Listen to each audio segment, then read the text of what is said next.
परिवेश अध्ययन की कक्षा में आपका स्वागत है। हम आपका ईवीएस की बुक झरोखा का पाठ 1 कर रहे थे, जिसमें हम पार्ट 1 कर चुके हैं। हमने जिसमें आशा और शिवानी के परिवार के बारे में बातें की। आशा गांव में गई है, अपने परिवार के साथ समय बिता रही है, उसके बारे में चर्चा की। अब हम करते हैं इसी में अगला टॉपिक आई दिवाली।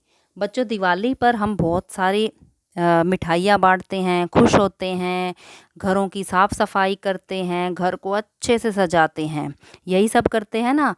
आओ देखते हैं कि आशा के परिवार ने दिवाली कैसे मनाई। आशा के परिवार ने मिलकर घर की सफाई की। वैभव बाजार से पटाखे खरीदने की जिद करने लगा। वैभव कौन है? आशा के ताऊ का बेटा। मोना दीदी ने कहा, इस बार हम पटाखे नहीं छोड़ेंगे। पटाखों के शोर से कानों को नुकसान हो सकता है। इनसे निपटने वाले धुएं से सांस लेने में दिक्कत होती है। इसके बाद सबने घर की सजावट की। पड़ोस की सीमा चाची ने मिठाइयाँ बनाने में उनकी मदद की। रात को दिए जलाए और पूजा की। इसके बाद सबने मिलकर खाना खाया। तो आशा के परिवार ने दिवाली कैसे मनाई? साफ सफाई करके। वैभव ने पटाखे की जिद की, लेकिन मोना दीदी ने मना कर दिया। उन्होंने उसे क्या समझाया कि पटाखे नहीं छुड़ाने चाहिए। क्यों? इसके शोर से कानों को नुकसान हो सकता है और धुएं से सांस लेने में भी दिक्कत होती है। इससे सांस संबंधी रोग भी हो सकते हैं और वातावरण प्रदूषित होता है। तो उसके बाद क्या होता है, सबने घर की सजावट की, घर को बड़े अच्छे से सजाया। और आशा के परिवार के जो पड़ोस में है, एक सीमा चाची रहती हैं, उन्होंने मिठाइयाँ बनाने में भी उनकी मदद की। और रात को क्या किया उन्होंने फिर? अच्छे से दिए जलाए और भगवान की पूजा की और अंत में सबने मिलकर खाना खाया। तो ये तो था कि आशा ने अपने परिवार के साथ दिवाली कैसे मनाई। अब तुम्हारे परिवार में कौन कौन से त्योहार मनाए जाते हैं? बच्चों, आप कौन कौन से त्योहार मनाते हैं? जैसे आप इसमें लिख सकते हैं दिवाली, होली, और कौन से? तीज, और क्या मना सकते हैं आप? जैसे ईद, क्रिसमस, दशहरा। तो ऐसे बहुत से त्योहार हैं जो आप घर में मनाते हैं। तुम्हारे घर में त्योहारों पर खाने की कौन सी चीज़ें बनती हैं? कौन कौन सी चीज़ें बनती हैं बच्चों, वो आपने यहाँ पर लिखनी है। जैसे कि खीर है, हलवा है, इस तरह के बहुत सारी मिठाइयाँ आप इसमें लिख सकते हैं। आगे देखिए, तुम अपने पड़ोसियों के साथ मिलकर जो त्योहार मनाते हो उनके नाम लिखने हैं। यहाँ पर जो आप अपने पड़ोसियों के साथ मनाते हो, जैसे कि होली है या कोई भी और त्योहार, आप इसमें लिख सकते हैं। क्या तुम दिवाली पर अपने घर के साथ अपने कक्षा कक्ष को भी सजाते हो? बच्चों, आप करते हो ना अपनी क्लास की भी डेकोरेशन? क्लास को सजाते हो ना दिवाली पर? तो यहाँ क्या लिखना है आपने? हाँ, सजाते हैं। ठीक है, आगे देखिए। अब दिवाली के दूसरे दिन भैया दूज था। अब दिवाली के अगले दिन क्या आता है बच्चों?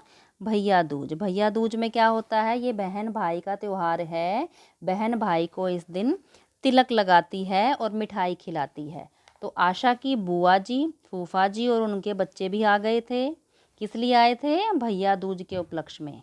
बुआ जी ने ताऊ जी और पिताजी को तिलक लगाया। जो बुआ जी हैं, उन्हीं के भाई हुए ना ताऊ जी और पिताजी।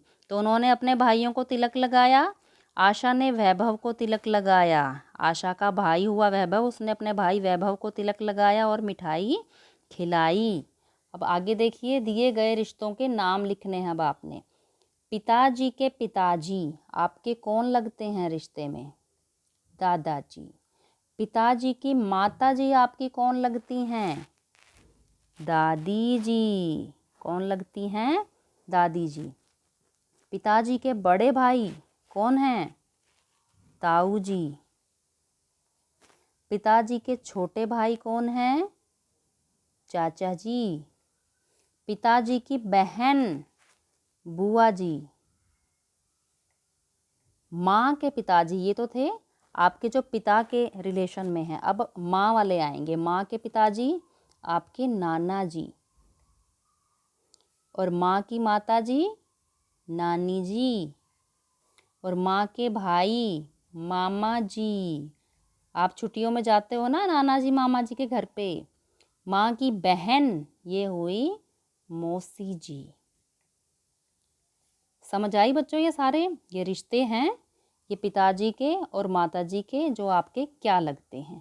आगे देखिए, ये क्या दिखाई दे रहा है? ये परिवार वृक्ष है।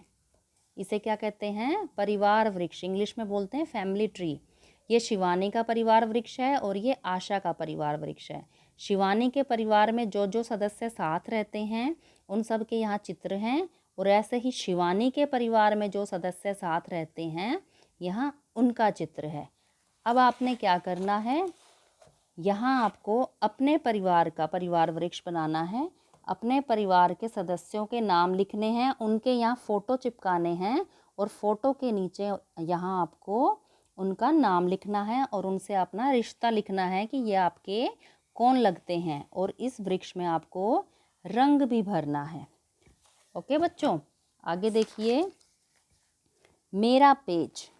यहाँ आपको अपना खुद का फ़ोटो चिपकाना है। यहाँ आपको अपना नाम लिखना है। जैसे कि माना आपका नाम है अनिल, ठीक है, यहाँ आपको अपना नाम लिखना है। उसके बाद आपने यहाँ अपने पापा का नाम लिखना है, फिर मम्मी का नाम लिखना है, फिर भाई या बहन का नाम लिखना है, फिर आपको अपने मित्र का नाम लिखना है, दोस्त का नाम लिखना है, फिर अपना जन्मदिन लिखना है कि वो किस तारीख को आता है, फिर आपको अपने पापा का फ़ोन नंबर लिखना है। आपको अपने पापा का फ़ोन नंबर पता होना चाहिए। उसके बाद आपको अपना मनपसंद खाना लिखना है कि आपको खाने में सबसे ज़्यादा क्या पसंद है, जैसे कि हलवा, खीर, कुछ भी हो सकता है। मेरा मनपसंद खेल, उसके बाद आपको यहाँ अपना मनपसंद कोई खेल लिखना है, जैसे कबड्डी है, खो खो है या क्रिकेट है। फिर आपको अपने मनपसंद अपनी कोई ख़ास आदत लिखनी है। फिर अपने घर का पता लिखना है कि आपके घर का पता क्या है। ठीक है बच्चों, आगे देखिए, अपने घर का चित्र बनाओ या उसका फ़ोटो चिपकाओ। मेरा घर ऐसा दिखता है। यहाँ पर आपको अपने घर का जैसा भी आप बना सकते हैं, आप अपने कोशिश करनी है आपको अपने घर का यहाँ चित्र बनाने की। ठीक है, ओके, थैंक यू।